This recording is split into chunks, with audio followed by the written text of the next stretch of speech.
it's a great advantage. I mean, it's enabled us to do some more stuff very early with our systems and move it forward. In particular, it's the first time ever in my coaching career where we've had both our setters back, or all four middles back, and all of our outsides back. And so it's a really unique situation. It's certainly something that's been very welcome and very it's been a lot of fun to work with.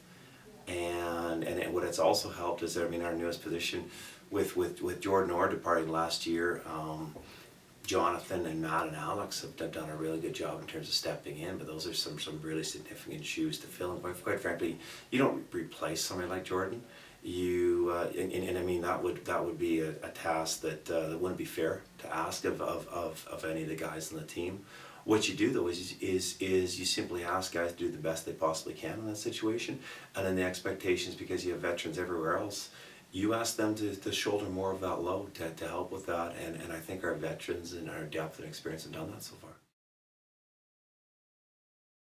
We have 5 fifth years, and what we actually had last year was the same 5 fourth years. I think they had a hard look in the mirror, and they didn't really like the season they saw last year. And so it's a pretty motivated group. In fact, I think you could probably take, not just with the 50s, we asked the entire team, and we were disappointed with how our year went last year. And so we have a great opportunity here. I think one of our real strengths, I think we're probably one of the deepest teams. We don't have a big roster, but we have a very deep team where everybody on the team can play. And so that may not, I mean, it should be a benefit in early matches, but I think it'll be even more so a benefit as the season goes on, just because of how competitive practices are, and because everybody's constantly being pushed. A prime example is the two setters we have. The job that Sam and Tanner are doing is fantastic, and they're doing an exceptional job of competing and at the same time challenging each other up. There's never a case where the one is trying to limit the other. In fact, what there is that, all right, you're doing this, okay, well, I'm going to give this today, and oh, well, you're doing that, well, I've got to get here then. And that's even been evident in the first 7-8 weeks of training, where you see them just actually trying to top each other, and it's a fabulous model for the rest of the team to build off of. Stay process focused. I mean, we have to stay in the now, and I think we didn't handle success properly, and we you know, from a sports psychology standpoint, we got caught up in the outcome and results, or looking at what potential results might be.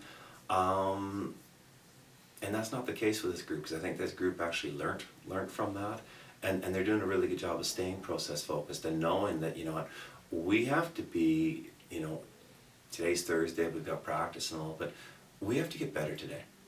Tomorrow's our first match, but and McEwen's going to be a good quality opponent playing, but it's more so that we've got to get better in that match. We've got to get better throughout that weekend, and then when next Monday hits, we've got a great opportunity to get better, and it's just constantly, every single day, can we improve some, you know, 1 or 2 aspects of our team. Obviously, one of them is to make playoffs, but it's not just to make playoffs. I mean, we legitimately think we've got an opportunity to make nationals, and we also recognize that we're playing in the toughest conference in the country. The teams are exceptional, the coaching is exceptional, top to bottom. There's not a single team that you can dismiss, and there's any number of teams that if you don't bring your absolute A game, you're going to lose 3-0, and it's going to be fast. And so this group is doing a really good job in terms of grounding themselves and understanding that, you know what, we could really care less if we're nationally ranked or not. We could really care less what our overall record is, because, I mean, none of those things equate to league points. It really comes down to, okay, we have an opportunity right now to get better. We have an opportunity tomorrow night to have a successful match, and really buying into that, because we have to earn that. It is the toughest conference in the country, and so we're going to have to scratch and claw and try and earn every single opportunity, and we do. We have to earn that playoff opportunity, because this conference is that tough. We legitimately probably have about 3 different starting lineups, 4 different starting lineups we could run out with. I mean, we're a deep team.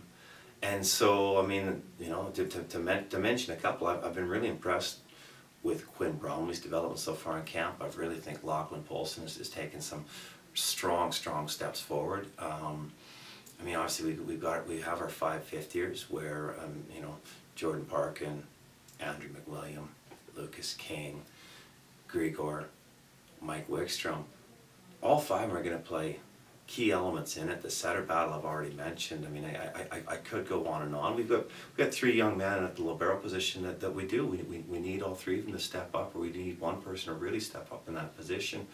No, I mean, not to get cliche, but this is, what I'm really excited about is the team aspect of this team, where I do think we could roll out different lineups each night, and not just because, but because of our depth and because it actually makes sense.